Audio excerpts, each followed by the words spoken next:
So let's get a bit more detail on this story. These were trans activists who hounded Nadhim Zahawi. Of course, he is the Education Secretary, and he was there to address a conference and a group of Conservative voters. He's allowed to do that. That's part of his thing. And there he was, and they've accused him of inciting hatred by defining women as an adult human female. Have a watch, stroke listen to this.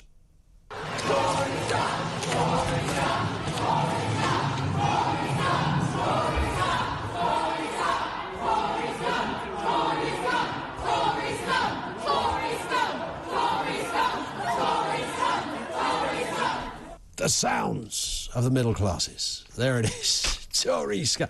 Come up with a new one, guys. Tory Scum. Tory Scum. Tory Scum. Very nicely pronounced. Education Secretary was met by dozens of student protesters chanting Zahawi is a transphobe and Tory Scum while visiting the University of Warwick. I don't even know where to start with this. The Cabinet Minister had to be ushered away by security guards in dramatic scenes as he was pursued by activists brandishing trans flags and placards. Today, it emerged that one of the students who led the protest was the son of the Shadow Home Secretary Yvette Cooper and former Labour Minister Ed Balls, Joel Cooper. And we were wondering, well, it's interesting he got his mum's name. Maybe in a sort of usurping of convention. He said, no.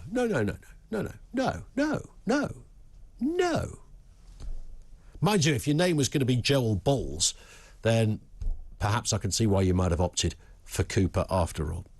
Felix Fern is co-founder of the grassroots activism team Trans Activism UK. Felix, always good to speak. Good afternoon to you.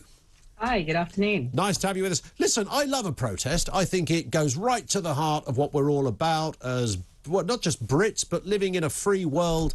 Fantastic. But did they lose the room a little bit here? Firstly, by accusing Nadhim Zahawi of rather extreme crimes that he hadn't committed.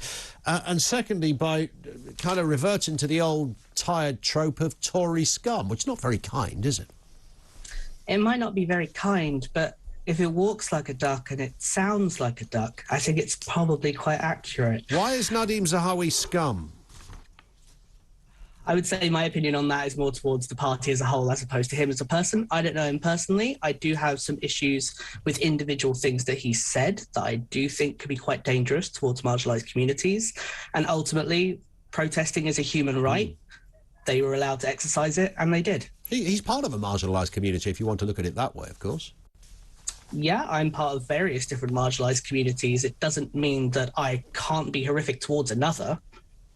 Well, horrific is a big word, I have to say, Felix. I mean, give me an example of this horror show that's being played out by the Conservatives as you see it. Well, if we're going to speak about him as an individual, there's the issue of his encouraging that trans students be outed as trans or LGBTQ+ to their parents, which I know to some people, especially certain adults who may not know a lot about being a queer youth, sounds like a sensible thing. They want to know what's going on in their children's lives. They want to know about it. However, if you don't know what those parents are like, things like that are what lead to children being kicked out of their homes. I can't imagine Nadhim Zahawi has said that we should out people. He has trivialised it and suggested that parents should know that their children are transgender. If your 7-year-old kid suddenly says they want to be identified as Julie, then I think the school has a responsibility to tell the parents, don't they? It's a difficult question. Yes, no, it's not. Yes is the word you're looking for, Felix. No, I don't agree. So you keep that secret. So your child wants to change their sex, and you don't think it's appropriate to tell the parents or discuss it with the parents? I think it depends on what that child says. You said 7 years old. 7-year-olds will say a lot of things. Correct. If the child seems like they're in distress and there are serious issues, yes, you discuss that with a parent as you would literally anything. Sure. If a child randomly says one day, I'm another gender, I would just probably be like, okay, carry on. Just take me to the wider point then of the Conservative Party, because, you know, there is a view that the Conservatives are you know, kind of playing one card and making it look as if they're on the side of, you know, organisations like your own, but actually simultaneously giving a big green light for industry, commerce to do whatever they want with pronouns, whether it's childbirth or issues around how you phrase the word like breastfeed, all of that stuff is all happening under the Tories as well. So where is this rabid transphobia happening?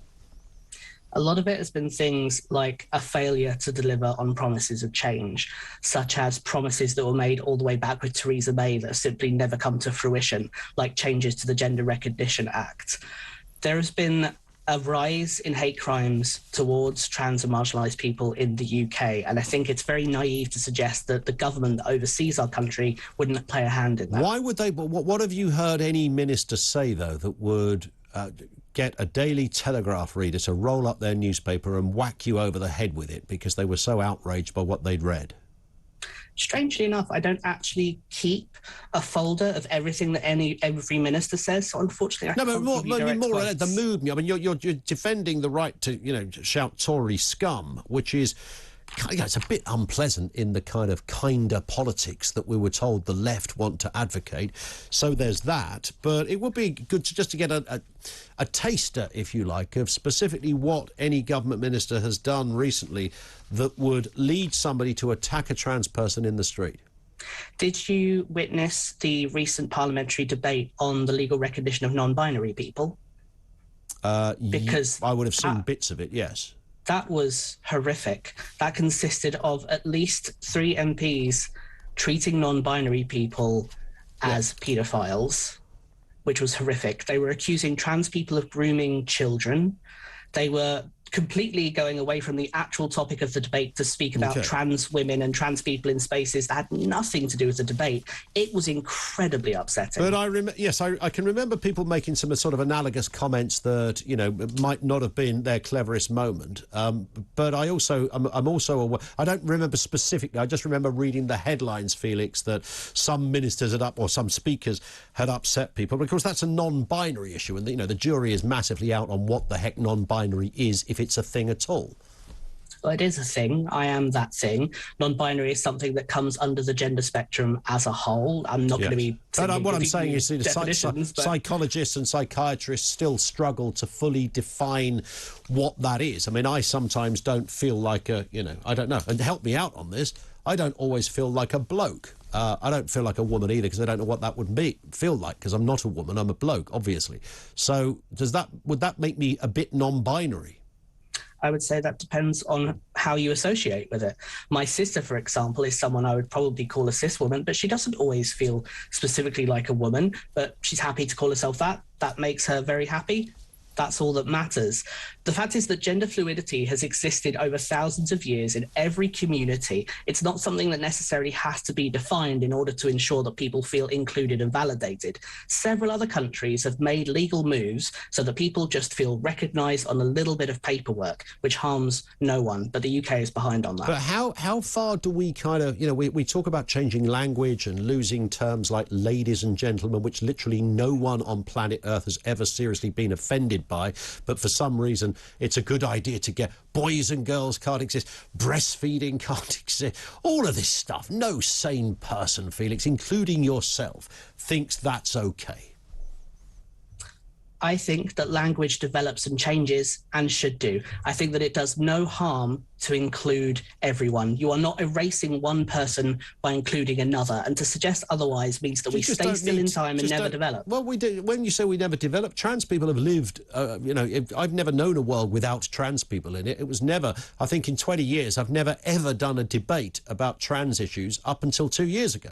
Literally, seriously, it was never a thing. Somehow, identity politics, intersectionality, all of that has become a big thing. It's politically driven, and that's how we end up with Nadhim Zahawi being called Tory scum, right? That's ultimately. And have those conversations ever actually be centred on things that trans people are concerned about, or is it on topics that people are claiming are dangerous or to do with trans people? No one's ever having these debates about trans healthcare and the fact that people are waiting 5 to 6 years for a first appointment.